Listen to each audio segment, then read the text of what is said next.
Hello, everyone, and welcome to our first lecture in our online lecture series for General Biology 2, or Bio 123, at West Shore Community College. My name is Dr. Paul Belinsky, and I will be your guide along this learning journey. Now, this is our first meeting where we're talking about lecture content that you will be asked to retain for our quizzes and our exams. Prior to listening to this lecture, you should have completed the online orientation to give you an idea of what you need to be doing every week to keep up with our material. Keep in mind that this is both a lecture and a lab class. So make sure that you both keep up with the about 2 lectures posted a week, as well as the lab materials that are also available on our course webpage. With all that said, and assuming that you've gone through the online orientation and have an idea about the structure of the course and your other duties, let's get to our material. In the first lecture, I want to give you guys an introduction to the overall plan for what this class is going to be discussing.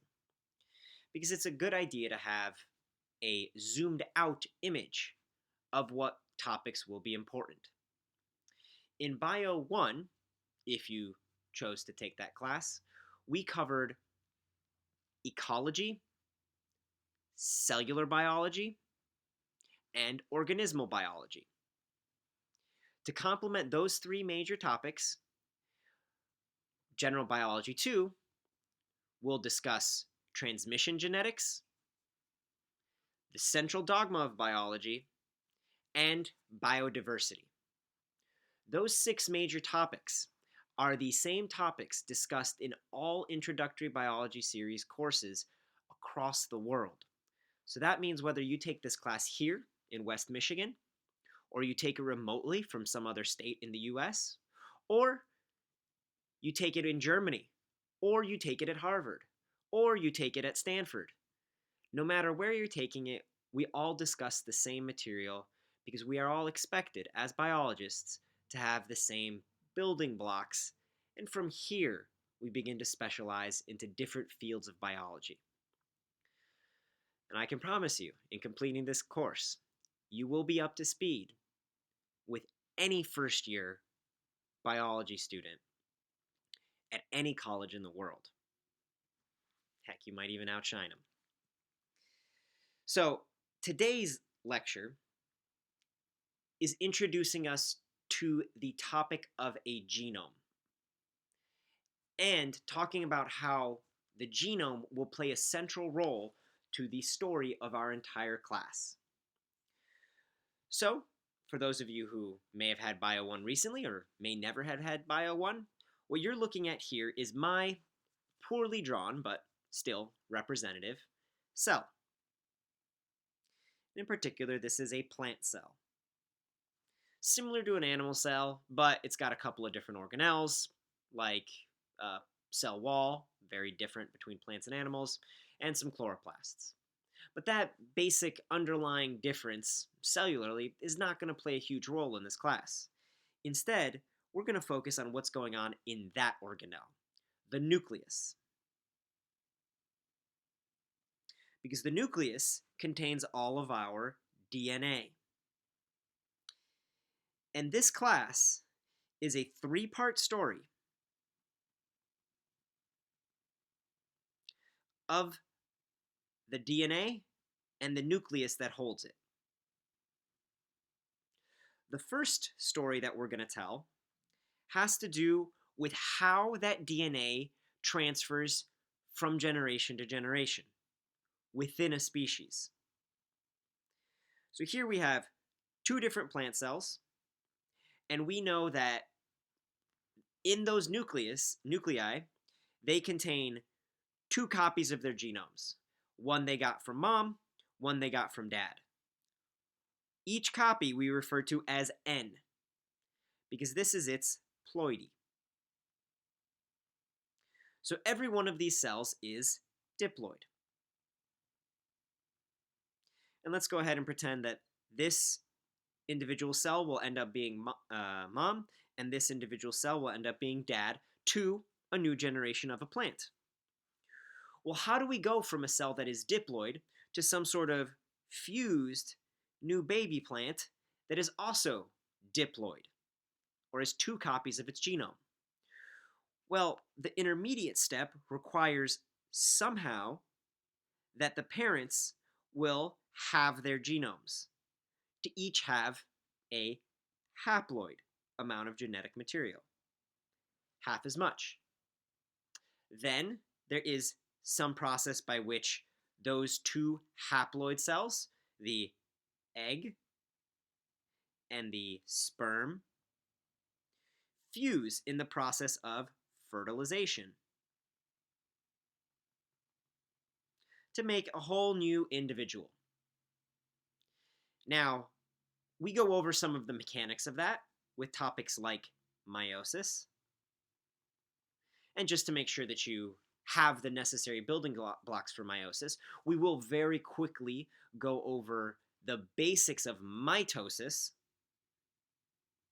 at the end of this lecture. And next lecture, we'll be talking about meiosis itself.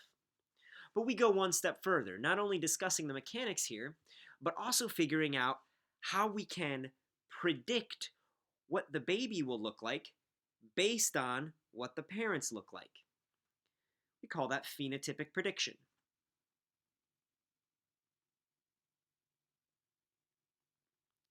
And we do that with a resource called Punnett squares. And we will be drawing a lot of Punnett squares and doing a lot of cool but complicated transmission genetics in this class.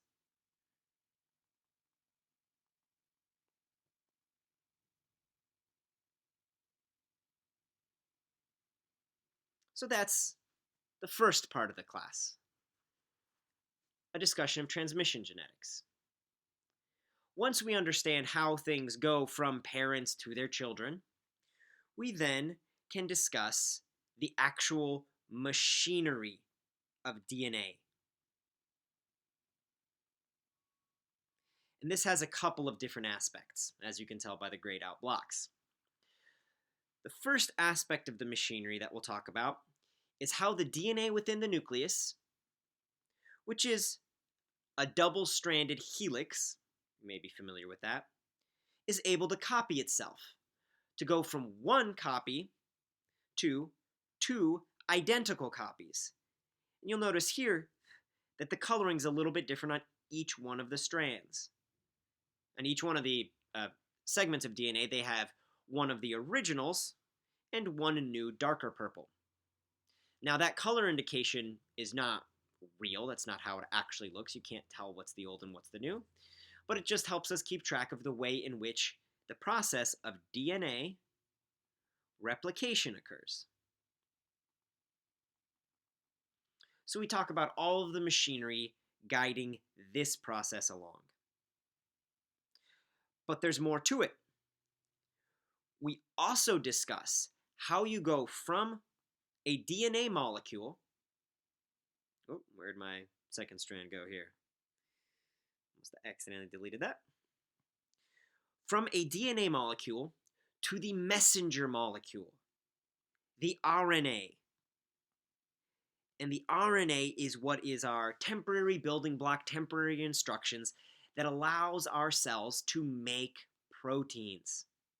And so, of course, if we discuss the machinery of transcription, going from our DNA to our RNA, we, of course, will also discuss the machinery of going from our RNA to our protein, or single amino acid chain, which is made at your little organelle called the ribosome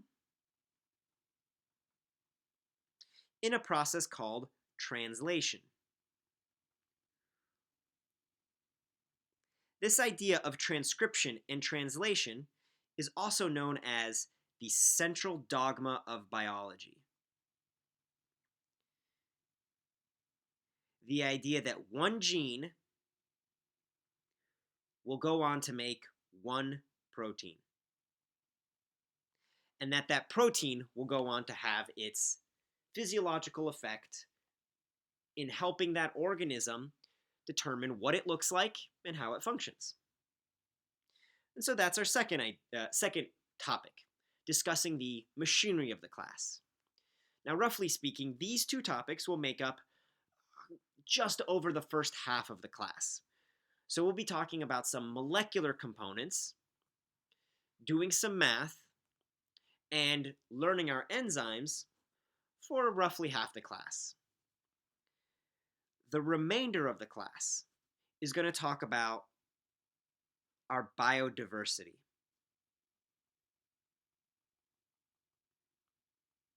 Because it's important to understand how DNA is replicated and how proteins are made, and it's important to understand how DNA gets passed down from generation to generation. But the last component of the class is going to be talking about how DNA gets passed on not from generation to generation, but over the course of millions of years. And how we can begin with something that looks like this being Cooksonia, a very early land plant that came up on land something like 500 million years ago, that then begins to differentiate into different lineages. They adapt to different environments. From one source, that genome will mutate, differentiate, adapt into, oh no, the cell disappeared, but that's okay. Oh wait, maybe I can erase somewhere else and the cell won't disappear. Haha, there we go. It can differentiate into things like mosses. These tiny little plants, and they are plants, that exist mostly underneath trees in wet areas. They are descended from or share common ancestry with that Cooksonia. Other lineages that would have adapted to different environments may look totally different now. Roughly 350 million years after Cooksonia first existed on planet Earth, we have this beautiful diversity of flowering plants here as well. And so we'll talk about the processes, the steps, the evolutionary trends, both in plants and animals and fungi, and everything. We'll also talk about how some lineages went extinct. Because not everything that once lived on planet Earth is still alive today. In fact, over 98% of all species that lived on the planet at some point are currently extinct. So even though we have beautiful biodiversity on planet Earth today, particularly in this region of Western Michigan, it's just a small slice of everything that's ever been. And so that third component of the class will work on building a giant tree of life. And yes, this is the tree from the last lecture in this class, where we talk about all of the relationships between all of the beautiful organisms on planet Earth to ultimately ask the very important question of just how related are cats and dogs. This being one of my former coworkers' cats. She has unfortunately passed since the taking of this picture. Kate was an absolutely adorable little kitty. And then this is my dog, Odnathus, or Odie. Can't believe my wife let me get away with naming him that. So hopefully, this brief introduction and some of the vocabulary words for today's lecture, because keep in mind, every single week you will be having a vocabulary quiz on our lectures to make sure that you're keeping up with content, because this is a very difficult class to cram for. I would venture a guess to say that it's nigh impossible to try to absorb all of the information that biology has to offer just before the exams. So please know that this class is a marathon, not a sprint. You need to be keeping up and diligent every single week. Build good habits. And ultimately, we will be able to answer those cool questions and so many more. So, as we embark on this journey, please keep in mind that you do need to keep track of your favorite plants and animals. You need to keep track of different phenotypes that you're interested in terms of transmission genetics. And hopefully, so much of this class will help you better understand the planet that we live on. With that said, let's get into the first kind of review topic, where we talk about the genome.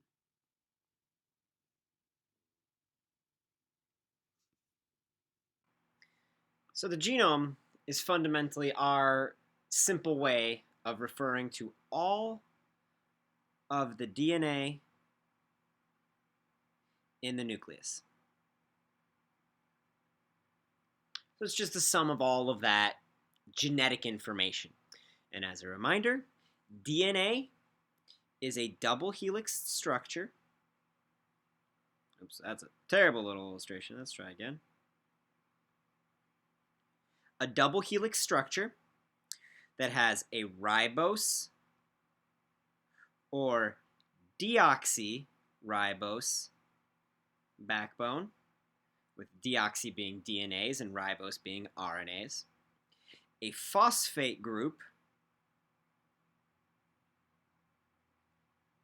attached to that ribose to help keep the DNA charged and protect its backbone.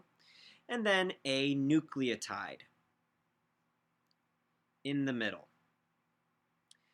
And there are 4 different nucleotides that span that middle gap between DNA strands. Those nucleotides are adenine, which bonds to thymine,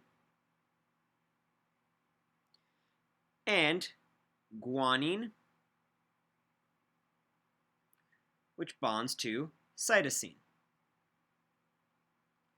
So you may have seen these as A and T, G and C, the different bases that make up your strands of DNA.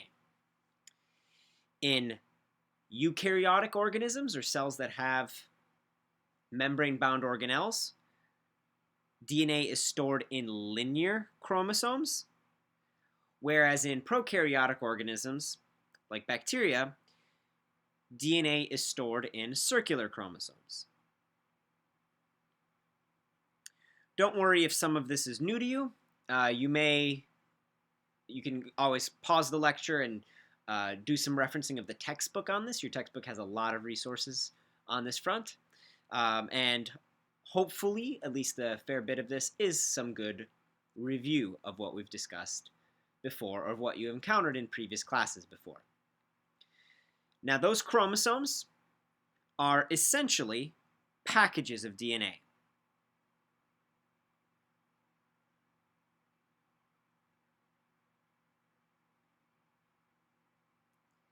And we report the amount of chromosomes that we have in relation to our ploidy. So ploidy is the count that you get from a single parent. And I will forevermore, for the rest of this class, abbreviate chromosomes by CHR, period. So it's the count of chromosomes from one parent. Now, most organisms on planet Earth, and ploidy is of course recorded as an N, so these are our haploid organisms, and diploid organisms. Most things on planet Earth are diploid, and so we'll spend a fair bit of time talking about our diploid organisms.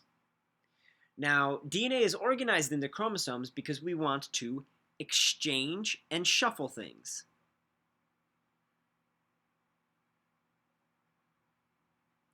This is essential for generating genetic diversity, which is ultimately the whole reason why sex is a thing in the first place. Sexual recombination, or sexual reproduction, leads to recombination and other properties that cause greater genetic diversity. And as you'll learn later in this course, it's genetic diversity that allows us to adapt and survive and continue on as different species. These packages of chromosomes, at least in eukaryotes, look something like this. For our chromosome here, there's a few terms that I want y'all to be familiar with. This is its wrapped up movable chromosome. So this is the packaged form ready to move. So you're going to have each of these sides. Let's to sketch this on here. I'll erase this after we're done here so as to not confuse things. Each of these pieces is a double-stranded DNA helix. So there are 2 helixes here, and each of these helixes are actually identical copies of one another when things are stored this way, as a chromosome. Each side of the chromosome, when they're connected, is called a chromatid. Chromatid. So you have 2 identical or sister because they have the exact same components, sister chromatids that make up a chromosome when it's connected. Now, your DNA doesn't always want to be packaged and ready to move. It will oftentimes instead be loose and ready to be read, like the DNA in this cell drawing, loose and open.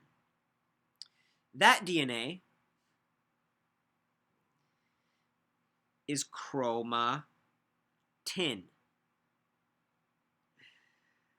I will warn you, occasionally you will hear some humping or whining or potentially a bark from my dog. I do apologize. He happened to rest his head on the near the computer just now, so maybe you caught a earshot of that weird noise. Odie is quite the vocal part husky. Huskies are vocal pups. So, chromatin is our open, ready to be read DNA. Now, in terms of the architecture of the chromosome itself,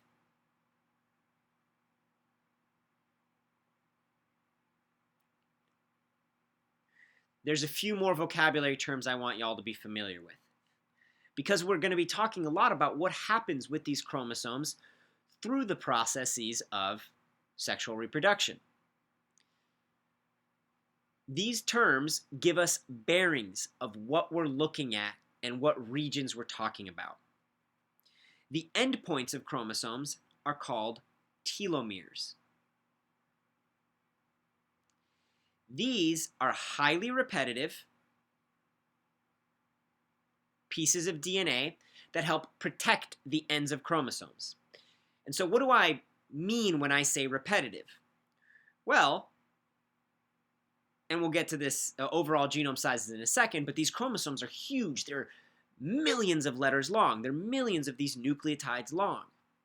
So our telomeres can be just extremely long sequences of A, T, A, T, A, T, dot, dot, dot, dot, dot, dot, dot, for, a million letters in a row. That's what I mean when I talk about repetitive sequence. Repetitive sequence is oftentimes structural, meaning that it's not making genes, so you either have coding regions of your DNA that make, or not make rather, they hold genes, and it's genes that make proteins,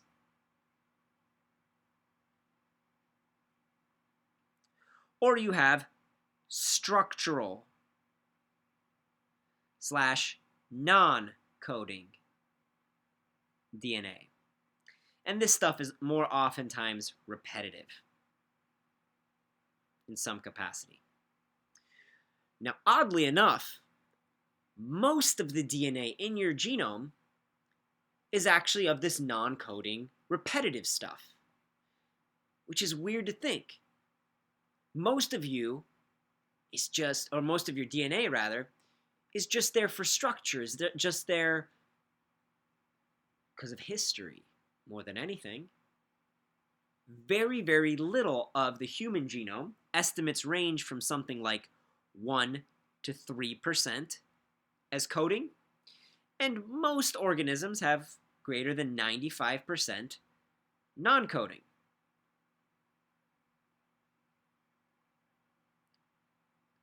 Kind of a crazy stat to keep track of. We'll talk much more about what that non-coding stuff actually does and what are the many uses of it in a way later biology class, perhaps something like genetics. But back to our chromosome regions, we have our telomeres at the endpoints, and in the middle of our chromosomes, we have the centromere. Again, a repetitive DNA region that provides structure. But it doesn't just provide structure here. It is the landing pad for a very, very important chromosome feature that's not made of DNA. Because thus far, we know that our telomeres are made of DNA, repetitive DNA. Our centromeres are made of DNA, and there is an E after here. I apologize for that. But our centromeres connect to something called a kinetochore. Kinetochore or kinetochore. And kinetochores, I'll oftentimes draw them as whiskers attached to the centromere. Well, they're made of proteins, not DNA. And they allow us to move our chromosomes around. So over the next 2 lectures, we'll be talking a lot about how chromosomes move around and shuffle in the process of getting us to our reproductive cells. Always keep in mind that it is the proteins attached to the kinetochore, which is attached to the centromere of a chromosome, that allows these structures to move around safely. Because you really don't want any damage done to your DNA. DNA damage can cause large-scale mutations, and in most cases, mutations are deleterious or bad. More on that when we get to PopGen in this class, somewhere towards the middle of the course. A few other chromosome structural terms, like euchromatin. This is the gene-rich regions of your DNA that's oftentimes very open when your DNA is in its chromatin state. The opposite of euchromatin, which is being read and producing RNAs that go on to make proteins, is heterochromatin, or the other chromatin. This stuff is oftentimes gene poor, and sometimes can be structural, ?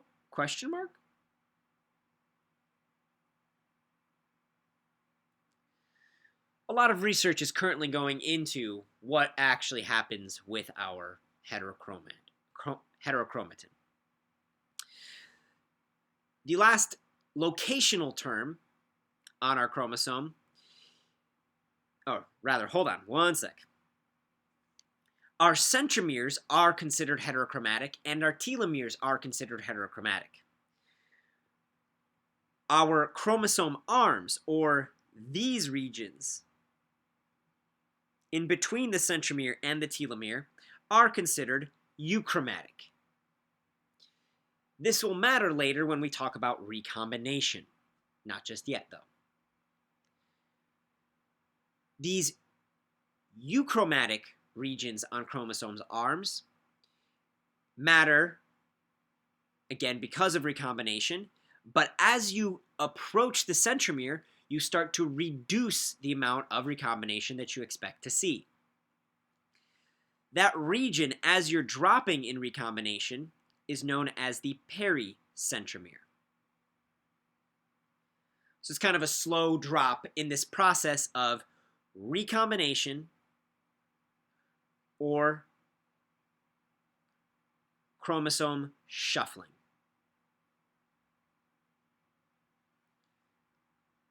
Whew! All right. So that's a lot of terminology for what started out as a fairly simple structure, right? You have your centromeres in the middle, the telomeres on the ends, both being highly repetitive. They're both heterochromatic regions that are gene poor and oftentimes or can be structural. You have the paracentromere in between your euchromatic arms. You have the kinetochore attaching to the centromere. And on each side, you have an exactly identical sister chromatid for this chromosome. Now, coming back to our ploidy terms, we are oftentimes defining how many chromosomes we have and the overall number of nucleotides or base pairs. A base pair is just a single nucleotide, like an A, or AT, or AG, or AC. We want to count how many there are in a human genome, in a dog genome, in a corn genome, in a bacterial genome, to get an idea of how much information there is. So we oftentimes report genome size as the number of base pairs that are there. But when we're reporting genome size, our base pair metric is of a haploid genome. So always keep in mind that this is our 1n quantity of base pairs. In humans, our genome size is roughly 3 billion base pairs, or BP.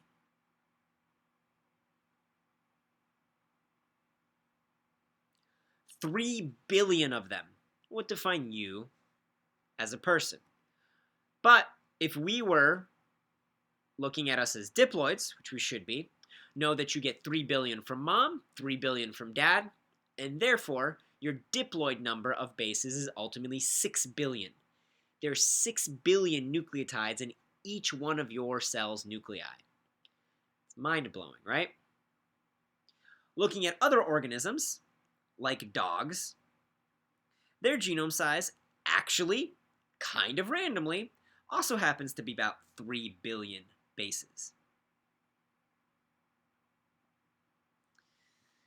The plant that I studied for my PhD thesis, corn, a lot of time studying corn and corn's adaptation, is actually somewhere around 2.5 billion bases. But these genome size vary quite tremendously. There's a weed that happens to grow in the cracks of the concrete outside the classroom in the summertime called the Arabidopsis thaliana, and it's only in the millions of bases. There are tiny unicellular amoebas that are in the tens of billions of bases. Pine trees are in the tens of billions of bases. So we have huge genome size variation, and that's actually something that you'll explore in your first lab in this class. But just to get you familiar with the terminology there, hopefully you understand genome size, base pairs, and how we report that metric as a haploid genome size. Now, these chromosomes and our cells need to be able to copy all of this genetic information. And so here we're going to transition to the process of cells duplicating themselves, also known as mitosis, and the overall cell cycle to get us ready for our first real meaty lecture, a topic that we're going to dive in on. I will admit that there's a fair bit of vocabulary going into this lecture here, but our next lecture on meiosis will be diagramming the dance, the shuffle of how these chromosomes move in order for our cells to have greater genetic diversity. So mitosis is the process of copying plus splitting one cell into two identical copies.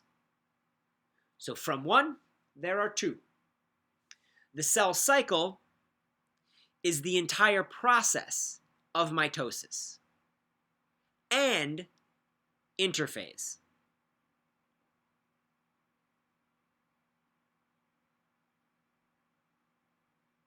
Because if mitosis is the splitting of the cell, and in particular the nucleus, because having a nucleus, having all that genetic information, you have all of the important stuff to carry on for another day. Interphase is defined by three different steps. G1, or growth phase 1, where the cell's growing. S phase, or synthesis, where all of your DNA is being copied. And G2, growth phase 2, wherein your cell is getting much bigger and getting ready to split and making sure that it has all of its energy. The process of the cell cycle is modulated by proteins called cyclins. So cyclins, and the presence of different cyclins, are going to push you through G1, S phase, G2, and then ultimately into mitosis. And mitosis is defined by these 5 phases dealing with our nucleus, and one concurrent phase that is the splitting of our cytoplasm, or all the cell juice and all of its contents. So let's go over these so that way we understand how they vary in our next beautiful process of meiosis. So, mitosis wants cells that are identical at the end. In order to have cells that are identical at the end, we need to think about how that relates to the chromosomes themselves. Because, let's go ahead and, what's going on? All right, weird, just visual glitch where it seemed to copy some stuff from above. Sorry about that. So, in thinking about how we can split our chromosomes, in order to get 2 identical copies on each side in mitosis, we need to think back to those sister chromatids. Because in any given chromosome, each side is an identical match. So the information here is the same as the information here. This, for example, can be chromosome 1 from your mom. And each chromatid has the exact same information. If I have the same thing for chromosome 1 from your dad, and then chromosome 2 from mom and 2 from dad and 3 from mom and 3 from dad, all the way through all of our chromosomes, of which humans have 23. Hence, company names that are quite clever, like 23andMe, the sequencing company associated with Google, or at least co-founded by one of the wives of a Google executive. 23andMe is basically a way of sequencing your 23 chromosomes. If we want these 23 chromosomes to end up in such a way where they are evenly split, so that way each new cell gets the exact same information, we're going to want to line them up along some sort of middle line for all 23 of them, and then pull them apart.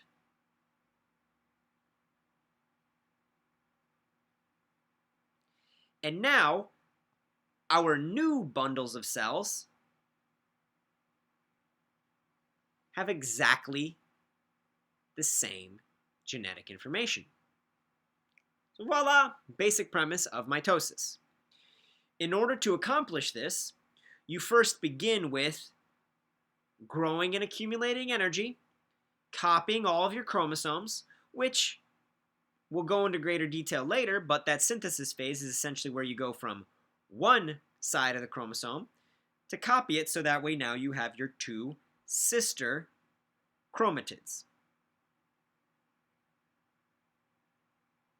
And then you again grow in G2, and then you organize and shuffle them through these 5 stages, which I abbreviate as PPMAT,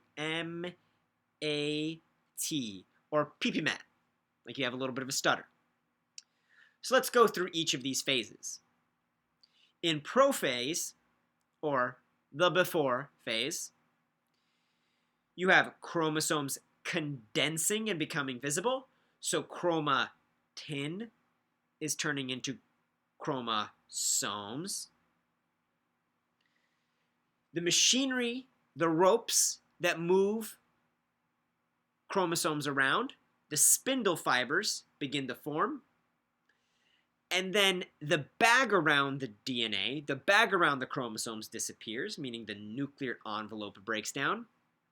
And then there's a structure in the nucleus called a nucleolus, and since everything's getting packaged up and ready to move, well, kapoof, it goes away as well. Next up, we have pro-metaphase, or the before metaphase step. Of course, chromosomes are continuing to condense, things are still happening, but the most important component of this phase is that the kinetochores appear at the centromeres. That binding structure at the middle of the chromosome appears and attaches so that way the chromosomes can actually move. The chromosomes moving, the mitotic spindle fibers moving, allows us to push all of our chromosomes, push or pull, all of our chromosomes into the middle, the metaphase plate.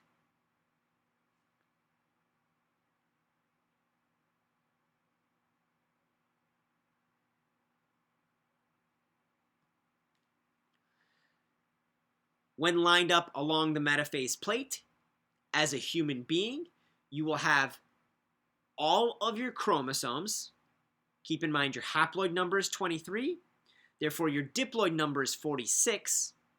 So therefore you will have all 46 of them lined up along this middle, lined up along their centromeres. Each sister chromatid is attached to the spindle fiber originating from opposite poles. So, like a giant game of tug of war, metaphase is making sure that everything is lined up so that way the next step, everything can come apart. Technical terms here, cohesin proteins that keep your sister chromatids together are broken down. When the cohesin's gone, there's no cohesion in the sister chromatid sides, so therefore everything gets pulled apart thanks to those spindle fibers. That occurs during anaphase. Now, telophase is the undoing of prophase. So whereas we saw chromosomes condensing and becoming visible, chromosomes are decondensing in telophase. Whereas spindle fibers emerged, spindle fiber breaks down. And the nuclear envelope comes back, surrounding each set of chromosomes on each opposite side. At the same time that telophase is happening in regards to the DNA, the cytoplasm is on its own journey as well. The cytoplasm is going through cytokinesis, or cytoplasm cutting. In animal cells, a cleavage furrow pinches in. In plant cells, a cell plate is built on the inside out. So it's just a structural difference.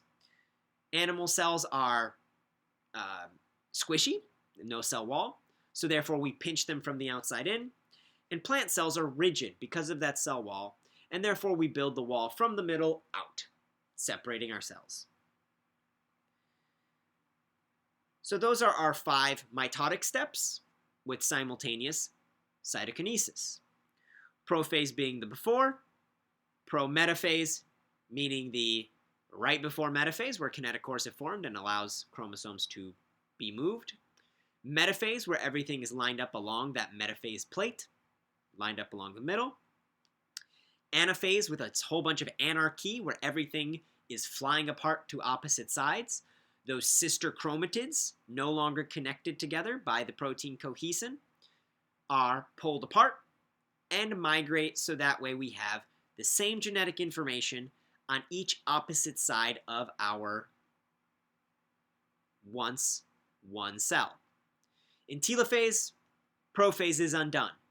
Telo meaning far, like telescope, sorry.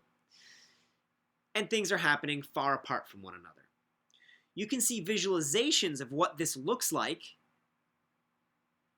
under a microscope with fluorescent dyes. DNA is stained in blue. Your mitotic spindle is stained in green. So in prophase, things are condensing, things are moving.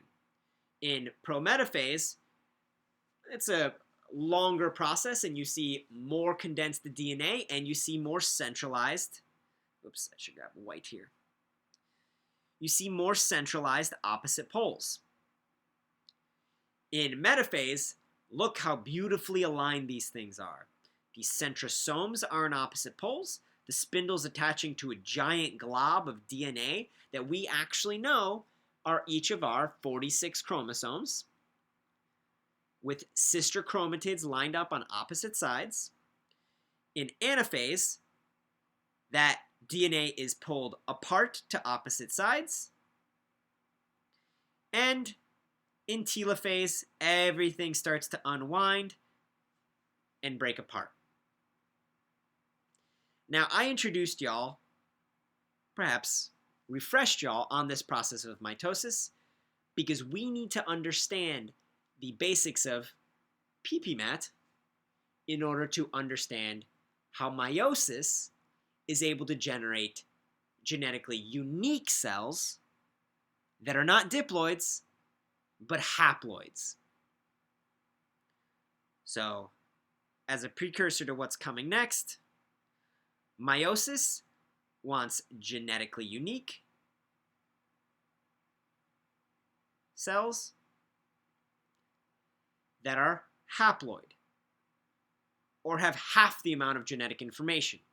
Rather than having a chromosome 1 from mom and from dad, the cells at the end of meiosis will have information from either mom or dad, but not both. And in this way, rather than having two cells that are diploid, a 2N and a 2N, meiosis will produce 4 cells that are haploid. So hopefully you found this lecture interesting and exciting.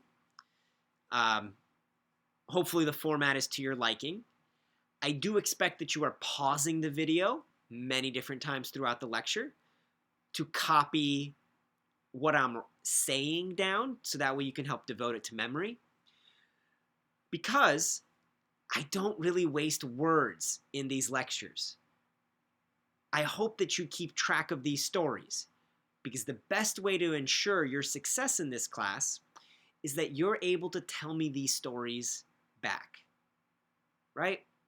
You should be able to give me short versions of these lectures to prove to me that you understand these topics. The quizzes are built on a foundation of just that idea, and the exams, even more so, are built on that foundation as well. You need to understand this story in and out. It's all connected. I very much look forward to working with you through the duration of this semester. See you next time.